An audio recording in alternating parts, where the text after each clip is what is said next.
Hello and welcome back to I Hate Golf. It's Awesome, a podcast presented by Eat Golf. My name is Caleb Eberly, and sitting across the extra long table today is the star of the show, Mark Eberly. How's it going? Glad to be here. Anytime we're in air conditioning this time of year, it's a great day. It's a little toasty in here, but definitely not as bad as it is on the other side of the window. We are recording today at Spessard Holland Golf Course down in Melbourne Beach. Getting some work done. Going to hopefully have some time to play a little bit of golf before it starts raining this afternoon. I suggested playing golf first, but you were adamantly against that. Yeah, I'd probably be brain dead. Wouldn't be able to function after playing today. Well, this is like the fourth or fifth take we've done so far, so apparently I'm already brain dead. I can't blame that one on the heat. Partially to blame because we haven't done one of these in a while. We've been pretty busy just kind of doing some of the other stuff that we don't post about as much, but it's been a busy 6 weeks, 4 weeks, something like that. I really don't know. I think it's been over a month since we've done an episode of this. Yeah, it's been 4 or 5 weeks. Yeah, so it's been a while, but we are going to be back on a regular schedule here starting. You can't laugh when I say that. I mean it. We're going to be doing a new episode. A new episode will be coming out every Wednesday. So we'll record sometime between Sunday night and Tuesday at 11:59. So that'll give me enough time to edit and get it out on Wednesday afternoons or Wednesday late morning, hopefully. I'm scared to put an exact time on it, but just sometimes Wednesday it'll show up in your feed if you subscribe to us on Spotify or Apple Podcasts or all the other podcast apps they have out there. So we had a golf tournament this weekend. Golf is still back. Golf has not been canceled. There's been some positive tests, but they've kind of pushed through, and we're still having tournaments. The Memorial, John Rahm. That too, Yeah. He won it. Did you watch much? Any? A little bit. Yeah. Once it got a little stretched there as far as it looked like a lock. It's like, although I did turn it back on and I watched him chip in on 16, which was kind of like, okay, that's it. So I think that's when I stopped again watching. Well, it's easy to do when you're allowed to cheat. I'm just kidding. I don't really think he cheated. And if he did, I don't really care. It was a great shot. And it didn't matter if he did. Yeah, exactly. That's the ultimate flex, being able to cheat and still win. Technically, if you get a penalty, you haven't cheated. Well, okay. I was using that very loosely. I don't actually think he's a cheater. I'm not going to go on the record and say he's a cheater. It was just it was a tough situation. That rough looked really thick. It looked really terrifying. My wrists hurt looking at it. Well, if he would have done that in 1898, it wouldn't have been cheating because no one, including himself, would have seen it. So, well, there had been no camera. It didn't happen. They had a really tight camera shot on that. They do that a lot now. They're hoping for something. Well, isn't kind of part of it supposed to be that like it's not cheating if it's something that the eye wouldn't actually see? I mean, there's no way anyone's going to see that. There's the worst set of rules in the history of the world are golf rules. And they're trying to condense them, but they're still pretty much over the top. No one understands the rules. They complain people don't play by the rules. You can't play by the rules. Yeah. It's unless you're going to go, you have to get an associate's degree in golf rules to be able to know what's going on. Well, that brings up probably my favorite part of the tournament was watching DeChambeau take a 10 on, was it 15? Yeah, the par 5. I missed that one. Yeah. I saw a couple low lights of it. I was watching it live, and I was just glued to the TV. I was doing things on my computer, and as soon as he finished the hole, I realized that I had just been typing on my computer, and I had no idea what I was doing. I was just glued to the TV. That was so much fun to watch. But yeah, even 2, 3, 5, 7 score or officials come over, and it's like it seems like they had an idea of the rules, but I don't know how you remember all those rules. They're just my understanding is he still didn't agree with them after the ruling. Oh yeah, I mean, I mean, maybe he wasn't going to agree with them until he heard what he wanted to hear, but I don't know. There's too many rules. It's just. But yeah, it's again. My point is that's the issue with the rules. It's here's the rule, and everyone says okay. When you say here's the rule, and there's still room to negotiate within that rule, that's kind of odd. I mean, in football, it's like. If you're out of bounds, you're out of bounds. Yeah. It's real simple. Yeah. Even if they miss it, it's still out of bounds. Yeah, if a player catches a pass and the other team strips it away and returns it for a touchdown, it's a touchdown, unless you're playing for Clemson. So Wow. I had that one pen up because I accidentally watched the replay of that game the other day. You need to watch Frozen. That was the Let It Go. That was the first time I'd watched it in 6 months since it's been. So I was not having a good day. Anything else you want to recap? I mean, we missed a lot of tournaments and being gone for a while. Obviously, with DeChambeau winning in Detroit, Morikawa won last week at Muirfield. Well, I watch Muirfield every year if I get a chance because, being from Ohio and having played the golf course, it's just really, really so much fun to watch that golf course because you know the condition of it. The thing that struck me this year, in fact, I was talking to a friend on the phone while it was on, and I was shocked. I don't remember what hole, maybe 11. It used to be a little stream that would meander along the left side, and now it looks like it's been connected to the Erie Canal system. Yeah. And it's like, wow. And I know he changes something almost every year. Yeah. But it's just, and then I started looking at pictures and old pictures, and it's like, it's almost a completely different golf course. It's amazing. Yeah. The only thing is I just wouldn't want to be a member there. And it's like, well, you can only play 15 holes this month because the other 3 are being redone again. Yeah, well, they had the extra drama of having the grounds crew in there tearing up what was 6th green while they were still playing the back 9. That was very dramatic. It was done well for done. effect, obviously. Yeah. I feel bad for the guys that had to stay out there just for the camera shot. But yeah, that's kind of been golf. I mean, it's good to have golf back. Obviously, the other sports are kind of coming back this week. Baseball officially starts on Thursday. It's definitely one thing I noticed is I've watched 2 or 3 games since baseball's been back with their kind of like extended spring training. I think they're calling it summer camp. It's way more jarring. Summer camp. Yeah, that's what they're calling it. I read the logo. It's way more jarring seeing an empty baseball stadium than it is seeing an empty golf course.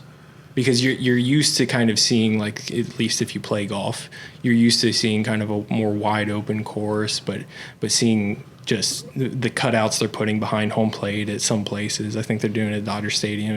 It's way more strange seeing that, and it's kind of a testament to the fact that golf was the first one back outside of whatever obscure sport you're going to throw at me. You threw one at me last time. It was like thumb wrestling or something. I don't remember what it was, but NASCAR. Yeah, same thing as thumb wrestling. I do want to find out whose family member works for the PGA Tour in charge of the gallery ropes. Yeah. It's like you have 10 officials and 15 scorers on the golf course, and they're still putting up gallery ropes. That one I just don't get at all. Yeah, that's a contract that is definitely being honored. So good for whoever has that contract. The other thing I did notice talking about sports starting again was at the Yankees or the Mets stadium that had cardboard people sitting in their seats. Oh, it's not Shea Stadium anymore. What's it? Citi Field. Yeah, the Mets and Dodgers are doing it too. I actually saw the Red Sox are doing it. And it's actually it's not a total ripoff because it's going to charity, but I think it's for $500. You can get a cardboard cutout of yourself on the Green Monster, but you also get 2 tickets to a game next season, and it all goes to charity. So that's I don't know, if I was a Red Sox fan, I would think about it. If I had $500 to throw at charity, and throw away, whatever you want to think of that. Why don't you just give the $500 to charity? Yeah, because you get to be on the Green Monster. It's a once in a lifetime opportunity. I'd rather have the cardboard cutout behind the dugout. Yeah. Watching the Mets game. Well, oh no, what it is if your cardboard cutout gets hit by a home run ball, they send you the ball. That was the cool part of it. The only thing worse than them doing that is you knowing they do it. That's frightening. I got to get off Twitter. I spend way too much time on Twitter. All right, so next week is the 3M Open at TPC Twin Cities. I don't know really anything about this tournament. Are you excited to watch it? Are you not going to watch it at all? Frankly, it's been kind of, like I said, if it wasn't for Muirfield and watching that, I probably wouldn't watch much. It's just kind of flat. Yeah. I mean, and not not a reflection of the tournament or the PGA Tour or anything. It's just there's so much stuff going on that it's right now in your life. It's like it's hard to really get excited about that, for me at least. Yeah. We're running a golf course trying to make sure everyone's safe and enjoying themselves. It's like that kind of falls way down my list, watching a tour event. Yeah. But I'm sure a lot of people are enjoying it, and that's fine. Yeah. Well, since you are looking forward to this week's event so much, let's go ahead and make a pick. Do you want to make a pick? Absolutely. You want to make a pick blind, or you want to know some odds? Give me a few odds. All right. So the leader is Dustin Johnson at plus 1,100. Brooks Koepka, Tommy Fleetwood, and Finau are all plus 1,400. So you got Matthew Wolff sitting right there at fifth best. So you got top five at least.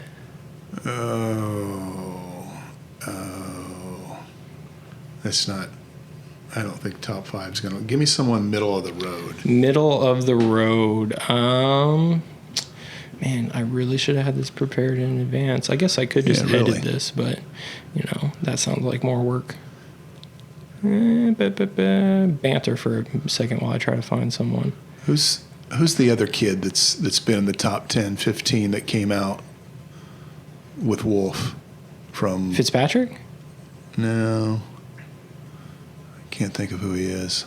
I don't pay that much attention. I don't know who you're talking about. I don't either. Probably. Well, this is just kind of dead air at this point. Let's go with Ben Taylor at plus 50,000. Yeah. Is that who you want to lock in for the week? I'll pass on that one. Tom Lehman is plus $1 million, I think. Hometown boy. Yeah. So Stuart Sink plus 15,000.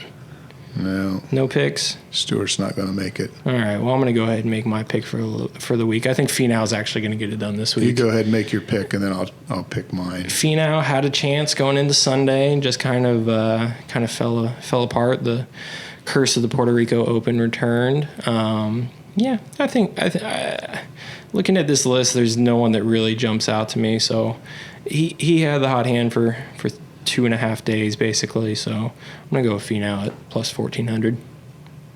You make your pick yet? I'm really close to making my pick. I am so close. It's unbelievable how close I am. We're running out of tape. Yeah, we don't use tape anymore, in case you don't know. But people, I understand, still use that term. I will go ahead and tell you that this is a great chance to stop what you're doing. If you are not driving right now, give us a follow on social media at Eek Golf. You can also find us on Facebook, facebook.com/EekGolfUSA. I'm sorry, my voice cracked there. I don't really know why we had to put Eek Golf USA. Apparently, there's another Eek Golf out there somewhere. Really? Yeah. So, give us a follow on there. You can find all this information on the website. That's eke.golf. That's eek.golf. No .com after that or anything. And you can always subscribe to the podcast on Spotify, Apple Podcasts. Just search Eek Golf or search I Hate Golf. It's awesome. You have your pick? I do, if he's playing. If he's playing. Captain America, Patrick Reed. Patrick Reed? Is he playing? You're going to pick him again? I don't know. Let's look on the odds. No, he's not playing. He's not playing? He's not on the odds. And I doubt he's worse than... Actually, he might be worse than plus $1 million. How about up there? Is Billy Horschel playing? Billy Ho. You're really bad at this. No, he's not playing. Wow. That's why I told you. I started looking at the list, and no one's really jumping. No one's playing. Oh, here we week. go. Gary Woodland. Gary Woodland. Is he actually playing? Nope. Are you serious? What is this, a mini tour event? This is a pretty long list of odds. That's bizarre. I might be wrong. But Watson, Max Homa, Brandon Grace. Yeah, that can't be possible. Are you really going to make me look it up? This is becoming a very terrible segment. Gary Woodland, 3M Open. I'm just going to Google it. Is he playing? Gary Woodland wins U.S. Open. That's an old article. Is Fowler playing? This would be the event he could win. Fowler is... Again, I don't know if this is a complete list of odds. You're just picking everyone who is not playing. You've not picked a single person. You're asking me who I would pick to win, so... Well, I expected you to kind of know who's going to play. Well, that's a tournament a lot of them skip. I do realize that. Yeah. No one's... anything for me, please? Is Spieth playing this week? I don't think so. He has to be skipping. He's not playing. Everyone that played back to back at Muirfield is going to skip. Yeah, he's not playing. Trevino playing in this one? I gave you like 5 names.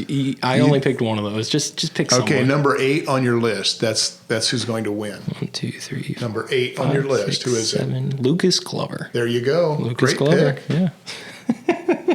Well, that was painful. That's how I should do it all the time. That was. I'm sorry for that. I'm going to do my best to cut that down, but I don't know how much of that I'll be able to cut down. But that's how I arrived at my pick. It's valid. So yeah, let's kind of get into some more exciting things. Really just, I labeled this segment, talk a little bit about what we've been doing. So if you want to talk a little bit about what we've been doing, I allotted 10 minutes for you to do this. If you can keep it under that. Yeah. Okay. If just whatever you want to say about what you Well, I know we don't talk much about this because it's more of our business side, even though it's obviously golf. This is where we've started introducing our EEC system that we've been working on for a couple of years. And my background in golf course operations and ownership, I was always frustrated with the tee time sellers, the POS sellers, the barter folks, that they weren't doing, at least the golf course I was at, any favors. So I didn't use them unless I was actually trapped into it. And I've always advised everyone else to stay away from it. So the problem was always, well, that's great, but what do we do? So we've spent, as you know, the last couple of years when I came to you and said, okay, how do we come up with something that replaces all of this stuff? And that's what we worked on. We put it together, and 8 weeks ago, we just introduced it. Golf course in New Jersey that you headed up to and spent almost a week. Then the 2 golf courses in Brevard County, we put the system in. And so far, everyone absolutely loves it. It's efficient, it's effective, it does everything you need to do, and it literally saves a golf course operation thousands and thousands of dollars. And we now have proof of product to show that. Even though I was convinced that would happen, we can now say, okay, here it's functioning, and yes, it does exactly what we say it was going to do. So that's what we've been working on. And again, just my approach, we're golf people. That's what I tell everyone. We're not in this to try to get 10,000 golf courses. We're trying to get into golf courses that are managed by people who understand this, and they'd like to make some more money instead of giving it to a third party. So we show them how to do that. So it's kind of just really word of mouth, putting it in here. And it's like, hey, if you know someone, they'd like to talk to us, like we just introduced it to someone in Orlando yesterday through word of mouth. And what we do is we sit down, we explain to them, here's why we did it, and here's how it works and what it will do for you. And we basically just customize a system, because I've always taught every golf course I've ever been at has its own personality. So I've always taught you have to understand that and know how to use it to be able to make that effective. Mm-hmm. So we create and customize a system for a specific golf course, so it fits exactly what that golf course needs. There's no cookie cutter stuff here. It's so cost effective, it's amazing. I mean, that's what, we'll get into the numbers of stuff we're going to talk about later and what's happening with golf, but still there's so many golf courses teetering on extinction. Yeah. And this is something that can pull them back from that. Yeah. Yeah, it's been exciting for me to see kind of this thing that we've been working on for like 2 years, kind of finally in existence. I mean, it existed for us because we had spent so long setting it up and working out some of the kinks with it and stuff. But until you actually get it in somewhere, you don't know 100% how it's going to work. I mean, I was 100% confident going into it that it would work, but it's just kind of the little things that you figure out along the way in the first 30 minutes of having it set up that we're able to see now. That was pretty exciting. It's cool kind of having it in the 2 courses down here and then having it way up in New Jersey. That was fun for me to get to go up there and put it in, but it's 3 completely different properties, and it's working well at all of them. So it's been fun to be able to do that, and it's kind of caused a little bit of a dip in the content we've been putting out. So that's kind of been a bummer for me, because that's what I like doing the most, is making content and stuff like that. But it's definitely been rewarding being able to kind of help out golf courses and yeah, just share most of it's your knowledge. I just do the technical stuff. So, I mean, if it wasn't for you, all your experience with it, it's like I wouldn't have known that this is something golf courses need. It's like, but when you started talking to me about it, it's like, yeah, this is a no-brainer. This can be done easily. Right. Well, and that's what it really came down to, is I had seen all this other stuff introduced to golf that was designed basically to give the golfer a discount. And it's like, that's great, but that's really not helping the golf course. And the golf course, that's what was struggling. So from behind the counter where I was at, it's like, what can we develop that is for the golf course and can accommodate the golfer at the same time? Yeah. So that's what we created. And it's kind of exciting to see that it's like, hey, this works. And just as important, it's helping golf courses be more effective and financially successful as well, which is critical. Yeah, definitely. I didn't want to really turn this into kind of like an ad for us, because this isn't really even something that we really kind of promote that we do. But if you are interested in something like that, if you're a golf course operator, or you manage a course, just reach out to us on the website and get in contact. We don't really put all that information out there or anything like that, but yeah, didn't want to turn that into a big ad. Just kind of want to update one of the main reasons why we haven't been putting stuff out lately. Why you haven't been doing your job? Wow. You totally just ruined my segue. I was going to segue into saying that was not supposed to be an ad into us taking a break to hear from our sponsor for the week. Do that. I totally just messed up that. You just totally messed me up. We're going to take a quick break. This episode of I Hate Golf, It's Awesome is sponsored by Golf Brevard. Golf Brevard is a 501c3 nonprofit organization that formed for one purpose: preserving public golf in Brevard County, Florida. With Spessard Holland at Melbourne Beach and the Habitat at Valcaria, Golf Brevard provides 2 unique golf courses with challenges for even the most experienced golfer and the opportunity for someone just coming to the game. For more information about Golf Brevard and to book your tee times today, visit them on the web at brevard.golf. That's BREVARD.GOLF.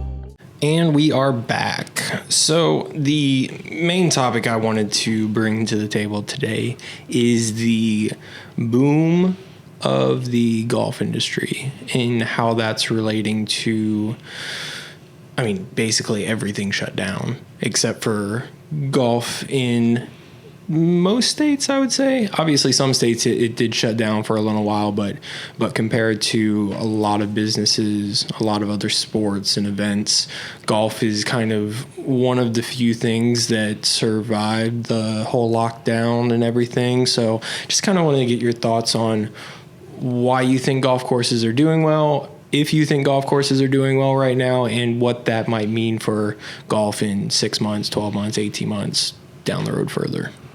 Well, to me, a lot of it was, for example, when Illinois shut down everything, golfers drove across the state line, started playing golf in Indiana. Yeah. So all of a sudden, golf courses are busier than what they were used to. So I think situations like that, plus what else were you going to do? Yeah. If anyone played golf at all, it's like, well, here's an opportunity to play golf and be outside. Yeah. I think that was a big part of it. Yeah. But I knew we were going to talk about this, so I looked up National Golf Foundation to see what the real statistics were, and pretty much haven't changed. Really? 44% are flat. 44% have improved a little bit, and 12% have gone backwards. Really? So it's pretty close to the stats. The flat number's probably a little better than what it was because, in fact, personally, I know a couple of golf courses that they're like they think they're better operators all of a sudden because they got more play. Yeah. And they're not willing to accept that it's like, no, it's like that's one of the few options people have now. Yeah. And they need to brace themselves for, well, I guess we could almost say if we get past this now, Yeah. the way it's dragging on. Yeah. But no, I don't think it's, a lot of people are talking about, wow, this has really been great for golf. And yeah, some areas it has, but I don't think it's really going to be a dramatic change because I go back to the core issues of what are the problems with golf, and those core issues haven't been changed. Well, what are some of those core issues that you see? Well, the core issues, golf hasn't really done a good job of attracting golfers. It's like, and I've been at golf courses where, the big deal was as older golfers die off, you're not seeing the 30-year-olds replacing them.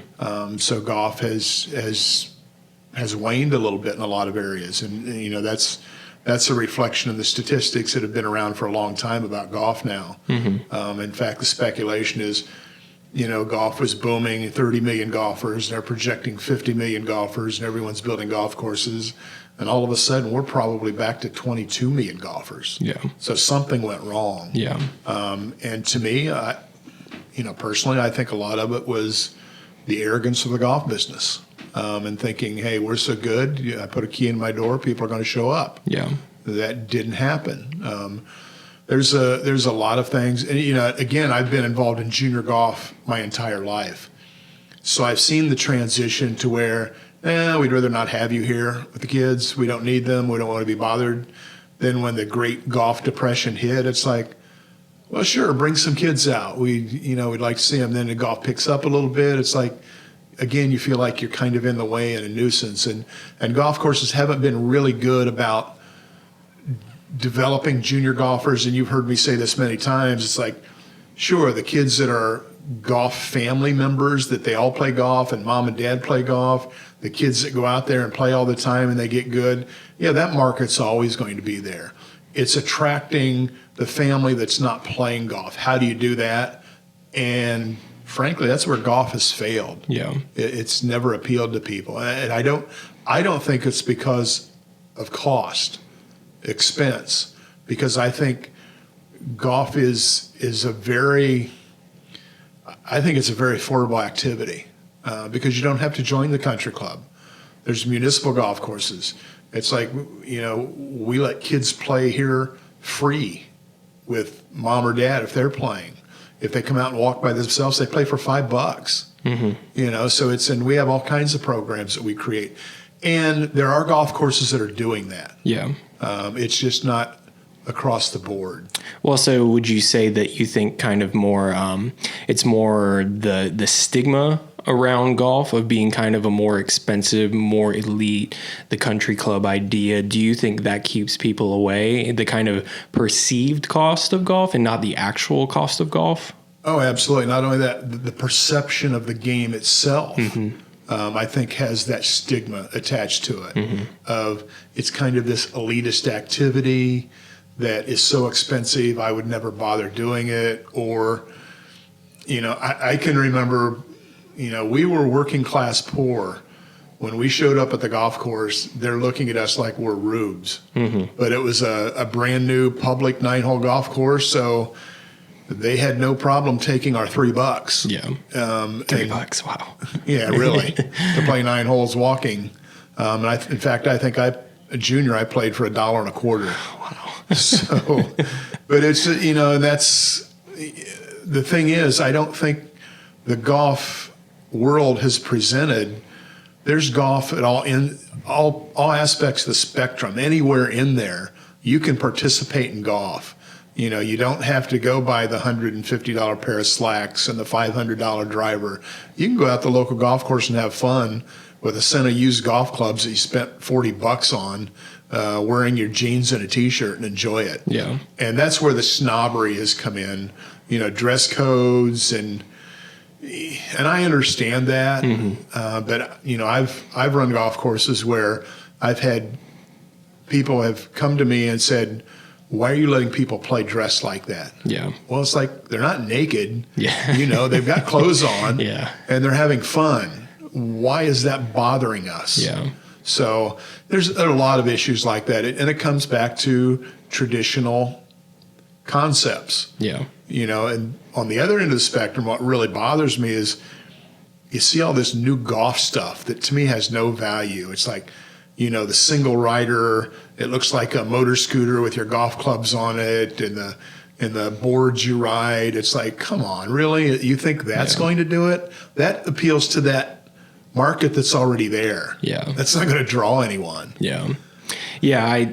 I get stuck in the, not the mindset, but just the habit of, just because I've been around golf for so long and been at golf courses so much of my life, it's like I still feel kind of weird when I dress a little bit more casually going to play golf. It's like, and I'm not talking about jeans and a t-shirt, but just even having my shirt untucked while I play. Like I feel, I know that even the places that I'm playing, that's totally fine. And there's someone on the next tee box in jeans and boots. And it's like, I know it's fine there, but I still kind of get sucked into that mindset of like, I'm used to being around this where you have to dress like this, and that's how I should be. It's like I remember when I was working carts at Palencia and I was driving back from Jacksonville. I wanted to stop and pick up my paycheck, but I had jeans on. And it's like I tried to walk in the back door to grab my paycheck, and they yelled at me for having jeans on. It's like they made me go down to the cart barn and wait while they brought it down. It's like I was never going to do that again. But it's just, yeah, it's. Well, I still have that cringe factor inside because, you know, I learned right away. As soon as I could afford that stuff, that's what you did. You had to do it. Yeah. If you wanted to fit in. And that's still there. It's like I said, it's like my initial internal reaction is like, oh my gosh, what are you doing? And then it's like, what's the big deal? In fact, I can still remember in Orlando, Florida, the golf course, I could tell people the name of the golf course, they would know it. A friend invited me to play there. Nice, upscale, semi-private golf course. On the little door to the golf shop, they had posted a sign. If you're wearing your hat backwards, you're not welcome here. And I thought, wow, really? And so it's like, and I understand it sets an attitude, but it's like, big deal. Yeah. You know, I've always said, if you're over 25, why are you wearing your baseball hat backwards? You know, it's that point where it's like, let's get past, but it's okay. And it was funny because I got in the pickup truck yesterday with the windows down and my hat was blowing around. So I'm laughing as I turned it backwards so it wouldn't blow off. And I'm thinking, wow, how hypocritical. But it's like, the funny thing is today that golf course is closed. So yeah, it's like we hold on to that stuff and it's like, why? Yeah. I don't get it. Well, now I know. Now I want to know what golf course it was. I'm serious. Windermere Country Club. Oh, okay. Huh. Yeah, I mean, I don't think anyone from Windermere Country Club is listening to us right now. No, they're not. In fact, there's nobody there. The architect was a good friend of mine, Ward Northrup. Yeah. He built it and ran it for him for a couple of years when it started years and years ago. So I always know a golf course like that, if I'm connected some way, it's always like, really? You closed? Yeah. That's a Ward Northrup golf course. Yeah. Well, with your description of that sign, the last two words "country club" weren't a big shock there. So, yeah, going back to what you said earlier about how it doesn't seem like there's not a lot of new people coming into golf. That's kind of one thing that I've realized is I've kind of found more people to play with. It's a lot of guys around my age, mid to late 20s and stuff like that.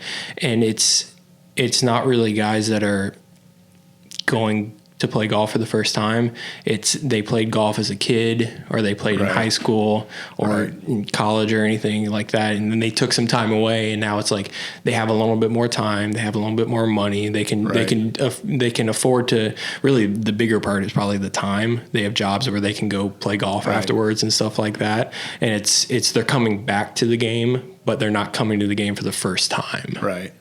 And that's I mean, how do you? What's the solution to that? How do you get more people? That's a plus. I mean, obviously, the golf industry needs that as people leave and then they find out, well, I'm 28, I'm 32, probably shouldn't be playing a lot of basketball anymore or softball anymore. So what do I do? And it's like, the great thing about golf is, it kind of feeds that competitive spirit you had when you were younger. Yeah. You know, and the nice thing about it is it's against yourself. Yeah. You know, that's the really key that golf hasn't highlighted. It's like we're talking about, and we started to do it at the junior level. It's like, that's great, but you've got to play in this tournament. How'd you do in that tournament? What'd you shoot? It's like really, and I've always been an advocate of teaching the kids, this is a great activity to improve yourself. It doesn't matter what he shoots, or it's about what you're doing. And guess what? Your input is going to create the output. Mm-hmm. So it's up to you. So that's always been the attitude. It's like, it really is challenging. Golf courses, and I've always taught this to golf courses. Stop being a golf course. Yeah. Start being a part of your community. Yeah. It's like the golf pro, the general manager should be out there speaking to groups. Talking about, hey, this is what we do and it's fun. Come out and see it. There's nobody out there inviting people to play golf. Yeah. And guess what? Nobody comes. Yeah. Yeah, I think people kind of slap a couple Facebook ads up and they think they're reaching out to their community. They think stuff like traditional marketing, they think that stuff is kind of getting out in the community, where it's like what you're talking about isn't even marketing. It's not advertising. It's becoming part of the community. Right. Well, and it's like people call here for golf lessons, and I don't have a lot of time to teach individual lessons. I try to still do some kid stuff, mm-hmm. But if they want to get a lesson from me, what gets my attention is, hey, I want to get started playing golf. It looks pretty neat. I'm going to make time for that person, as opposed to the guy that's calling me and I'm a 9 handicap and I'd like to get to 5. Yeah. I really don't, and it's nothing against that, and that's great, that's part of golf, but I'm more attracted to, hey, let me get that new person and show them how much fun this can be and get them started so they can enjoy it. Yeah. It's like, I don't know, 6 months ago here, I started doing the free golf Fridays, where I would block off an hour and you could get a 10-minute lesson. Yeah. And a bunch of beginners showed up. And in 10 minutes, I could give them something that would make golf more fun for them. Yeah. But yet, who do we talk about as the golf instructors and the golfers?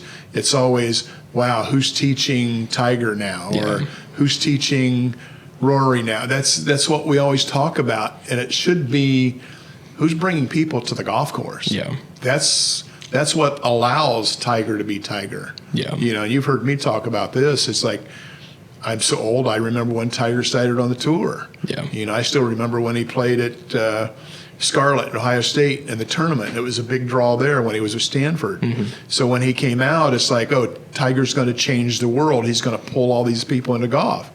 It didn't happen. Yeah. Yeah, and I think a lot of people kind of weirdly blame Tiger for that. They kind of put this emphasis on he was supposed to change the game and stuff, and I think he's most people my age's favorite golfer for sure, but he didn't have a responsibility to change the game. Golf kind of put that on him and said, here, take this, change golf, bring more people to golf. Yeah, golf didn't change. It was golf with Tiger. Yeah. They had a new great player. They had the new Jack Nicklaus. Golf really didn't change at the grassroots level. It's just like, you've heard me talk about one of my pet peeves is golf clothes. Yeah. It makes me crazy. It's like, oh, wow, did you see the guy on tour this week? He wore a striped shirt instead of the solid one. They all have the same slacks. They all have the same shirts. It's like, and I can remember that first year when Nike signed Tiger, we're going to revolutionize. I got it. They're going to make a new It took word. a while. Revolutionize the way people dress and play golf. Yeah. They came out, they did cargo shorts and they did different things. And within 18 months, their clothes looked just like everyone else, and nothing changed. Yeah. Again, why? Those traditional golfers, they weren't going to buy that stuff. That's not golf. Yeah. And they weren't willing to commit to pull people in to make that work. Yeah. So the easy way out was, well, let's just do what everyone else is doing and get our market share. Yeah. Yeah, it's the kind of revolutionary thing. It's a different print pattern or something like that. Yeah. But it's the same polo. It's like, Yeah, the same old stuff. yeah, which I mean, it's fine. It's obviously working for Nike, so they're going to keep doing whatever is working. So what do you see the golf industry for golf courses being like in 12 months, assuming that, I don't know, by spring we're kind of, if not totally out of this, mostly back to normal? I know that's a big if, because there's no way to put a timetable on when things are going to be totally back to normal. Golf is going to be right back to where it was when this started. Yeah. The struggling golf courses, I think the number was 52% were either losing money or barely breaking even. Mm-hmm. It's going to go right back to that number, and it might go higher. Yeah. I don't know. Because, again, the core issue hasn't been attacked. Yeah. It's unless you're bringing in, if you're losing golf population by age every year, what happens if you're not pulling in new golfers? Yeah. It's just, that's just the reality of the numbers game, and they still don't know how to appeal to bring those people to the table, and that's the one thing that no one is attacking. Like I said, they came after us like, oh, junior golf. Well, if you look around at I don't want to give any names, but if you look at the activities, what is it? It's the kids that would be playing golf anyway. It's not, you're not going into the urban communities or the boys and girls clubs and saying, hey, and the reason they don't, and I think one of the big reasons, it's like, well, if we do that, how are they going to play golf anyways? Yeah. Well, golf courses should be accommodating that. Yeah. Lighten up on your dress codes. Teach kids how to respect a golf course. That's your job. Yeah. But nobody wants to do that. They want people to show up and write out a check and go play golf. Just like how I kept giving the legal disclaimers for any time I talk about gambling, your go-to is I don't want to give out any names, but then basically naming is. Yeah, the thing about it is anyone in the golf business knows exactly what I'm talking about. Yeah. And I'm not a fan of any of them, so I don't want to. So I'm not here to beat anyone up. It's just like, no, let's show what can. That's what I've always done with the junior program. Here's what you can do. Yeah. People say, oh, no, you can't do that. Those kids won't respond. Well, guess what? We did it, and they responded. Yeah. Yeah. Any kind of final thoughts about the golf industry, what's going on now and stuff? Well, I